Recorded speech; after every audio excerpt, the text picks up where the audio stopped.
नाज़रीन, drama serial मेरे ही रहना की आज की वीडियो बहुत दिलचस्प है, पूरी देखिएगा। रूही की सास रूही को कहती है, मुझे लगता है कि तुम्हारे समझाने का बीना पर कोई असर नहीं हुआ। जब तुम अकेली घर के सारे काम कर रही होती हो तो मुझे बहुत दुख होता है। मुझे दोनों बहुएं एक जैसी हैं। तुम इस घर में पहले आई, तुम्हारा इस घर पर ज्यादा हक है। बीना कहने को तो तुम्हारी छोटी बहन है, मगर बहुत चालाक है। रूही कहती है, नहीं अम्मी, ऐसी बात नहीं है। फरीदा कहती है, तुम जिसे सीधा समझती हो ना, वो इतनी सीधी नहीं है, बड़ी चालाकी से तुम्हें नचा रही है। तुम बेशक न समझो, मगर मैं समझती हूँ। मैंने ये बाल ऐसे ही धूप में सफ़ेद नहीं किए। रूही सोचों में घूमते उठकर किचन में चली जाती है। बीना भी किचन में रूही का हाथ बटाने के लिए आ जाती है। अचानक से अनजाने में बीना का दुपट्टा फायर बर्नर पर गिर जाता है, जिससे आग लग जाती है। इत्तेफाक से जुनैद भी आ जाता है। बीना के दुपट्टे पर लगी आग को देखकर बीना को आवाज देता है और दुपट्टे से आग बुझाने लगता है। जुनैद कहता है, बीना तुम्हें कुछ हुआ तो नहीं? और रूही को कहता है, अगर आप पर काम का बर्डन ज्यादा है तो दूसरी आया रख लेते हैं, मगर आज के बाद बीना किचन में काम नहीं करेगी। जुनैद बीना को कहता है, चलो बीना कमरे में। रूही सहमी हुई खड़ी थी। अन्नू और उसकी माँ भी मौके पर पहुंच जाते हैं। क्या हुआ बीना को? जुनैद कहता है, खुदा का शुक्र है, बीना किसी बड़े हादसे से बच गई। अन्नू और उसकी माँ जले हुए दुपट्टे को देखकर समझ गई थी कि असल माजरा क्या है। अन्नू दिल ही दिल में सोच रही थी, अच्छा ही हुआ, मुझे इस वाक़े का इल्ज़ाम भी रूही पर लगाने में आसानी होगी। रूही की आंखों में आंसू थे। रूही की सास कहती है, तुम्हारी आंखों में आंसू क्यों हैं? तुमने थोड़ी बीना के दुपट्टे को आग लगाई है। रूही कहती है, मगर जुनैद भाई के रिएक्शन से तो ऐसे ही लगता था जैसे बीना के दुपट्टे को आग मैंने लगाई हो। अन्नो बीना के पास जाती है। कैसे कहूँ, जब से रूही इस घर में आई है घर का माहौल खराब होकर रह गया है। चलो हम तो गैर सही, मगर तुम तो रूही की सगी बहन हो। मुझे अंदाजा नहीं था कि वो तुमसे भी जेलस होगी। बीना कहती, नहीं आपी, ऐसी बात नहीं है। आपी मेरा बुरा कभी भी नहीं सोच सकती। अन्नो कहती है, बीना तुम बहुत मासूम हो। तुम्हारे दुपट्टे को लगी आग जुनैद भाई को तो नजर आ गई, मगर पास खड़ी रूही को नहीं आई। हैरत है। इधर जुनैद भी बीना के वारिसत के जा रहा था। खुदा का शुक्र है तुम हादसे से बच गई। अगर मैं वक्त पर ना पहुंचता तो ना जाने क्या हो जाता। आज के बाद तुम किचन में नहीं जाओगी। जुनैद कहता है, मैं तुम्हारे लिए हार लाया था बीना। बीना हार को देखती है, ये तो बहुत खूबसूरत है, महंगा भी है। जुनैद कहता है, मगर तुम्हारे सामने इसकी औकात कुछ भी नहीं है। ये तो एक हार है, मैं ऐसे हजारों हार तुम्हारे कदमों में लाकर रख दूंगा। बीना कहती है, जुनैद आप मुझसे इतनी मोहब्बत करते हैं?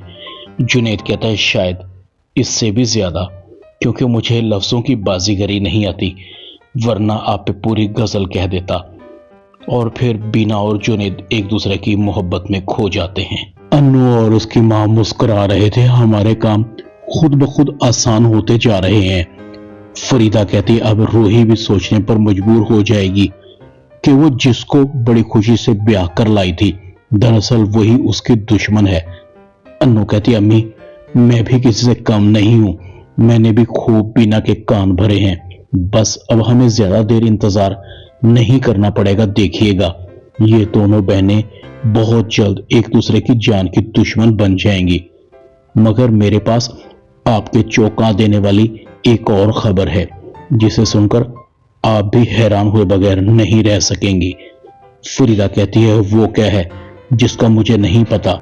अन्नू कहते, अम्मी मुझे बीना की बातों से लगता है बीना और उमर के दरमियान कुछ चल रहा था। उमर को मैंने और आपने भी नोटिस किया होगा। जब से बीना इस घर में आई है उमर कुछ उखड़ा उखड़ा सा है।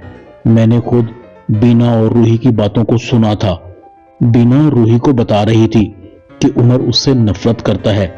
अम्मी मुझे हकीकत का पता लगाना पड़ेगा, कहीं ऐसा तो नहीं बीना और उमर यूनिवर्सिटी में एक दूसरे को पसंद करते हों, मगर बीना को जुनैद भाई की दौलत से मोहब्बत हो गई हो और उसने उमर को छोड़कर जुनैद से शादी की हाँ कर दी हो। अन्नू की माँ कहती है अगर ऐसा हुआ तो बहुत गलत होगा। इस तरह तो मेरा घर बर्बाद होकर रह जाएगा। मेरे दोनों बेटे एक दूसरे के जानी दुश्मन बन जाएंगे। खुदा करे ऐसा कुछ ना हो। अगर ऐसा हुआ तो मैं ऐसी बदचलन लड़की को अपने घर में एक मिनट भी बर्दाश्त नहीं करूंगी। उसे निकाल बाहर करूंगी। तुम हकीकत का पता लगाओ। दूसरी तरफ फरीदा बीना को बुलाती है। ये लो घर की चाबियां। तुम इस घर की बड़ी बहू हो, इन पर तुम्हारा हक है। बीना कहती अम्मी मैं इनका क्या करूंगी, ये आप ही के पास अच्छी लगती हैं, मैं इनकी जिम्मेदारी नहीं उठा सकती। फरीदा कहती है मगर तुमको लेना पड़ेगी। मैं ये जिम्मेदारी संभालते संभालते थक गई हूं। और हाँ, अब इस घर में जो भी पकेगा, बाहर से जो भी आएगा, वो तुमसे पूछ कर आएगा।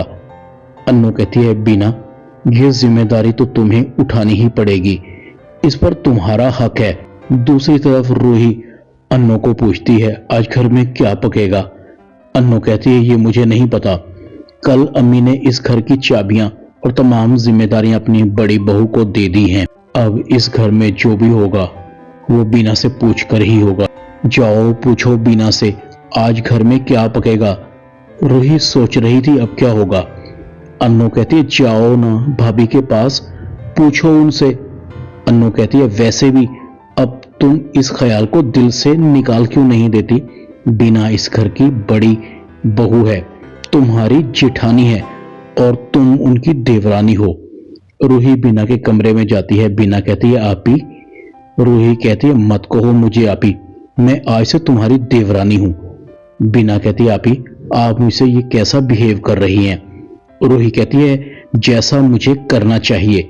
बीना दिल ही दिल में कहती है पता नहीं आपी को क्या होता जा रहा है, वो बदल गई हैं। रूही की भी आंखों में आंसू थे। अंदाजा नहीं था बीना कि तुम अपनी आपी को भूल जाओगी।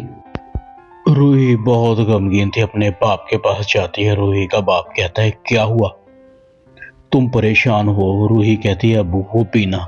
रूही का बाप कहता है बीना, बीना को क्या हुआ। रूही कहती है बीना बदल गई है, वो पहले जैसी नहीं रही। रूही का बाप कहता है मगर तुम तो उसे गुड़िया कहती थी।